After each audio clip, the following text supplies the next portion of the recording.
Hello' guys, কি খবৰ আপোনালোকৰ? আশা কৰিছোঁ আপোনালোকৰ খবৰ ভাল। মোৰো ভালেই। মই অন্য এটি মিনি ব্লগলৈ আপোনালোকক স্বাগতম জনাইছোঁ। মই আহিছোঁ পথাৰত চাহ লৈ কেনে, যিহেতুকে আম্মাহঁতে পথাৰত ভুই ৰুই আছে। এয়া চাওক, সকলোৱে ৰোৱা হৈ গ'ল, অকল আমাৰেই আছিলে।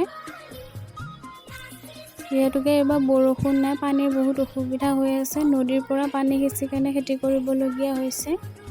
আৰু এইফালে পানী খাই বোলে, এয়া মই পানী দিছোঁ। এয়া চাওক, এইফালে দেখাই দিছোঁ চাওক, মাজত অকল আমাৰখিনিয়ে ৰৈ গৈছিলে। তাৰ পাছত এতিয়া মই জলপান খাবলৈ দিলোঁ। সকলোৱে চাহ জলপান খালে। চাওক, টিকলিয়ে জলপান খাই আছে। মই তাইক অকণমান দেখাই দিছোঁ, কেমেৰাটো দেখা পাই কেনে তাই লাজ কৰিছে। জলপানখিনি খাই উঠিয়ে আমি টিকলি আৰু মই গৈছোঁ নদীত পানী আনিবৰ কাৰণে। এয়া চাওক, দুটা মেচিন লগাই থৈ দিছে আৰু ওচৰতে নদীটো থকাৰ কাৰণে বহুতখিনি সুবিধা হৈছে। তাৰপাছত ঘৰত আহি দেখা পালোঁ যে দুটা পাৰ্চেল আহিছে। মোৰ নহয় দেই, আকৌ বাৰ হয় পাৰ্চেল দুটা।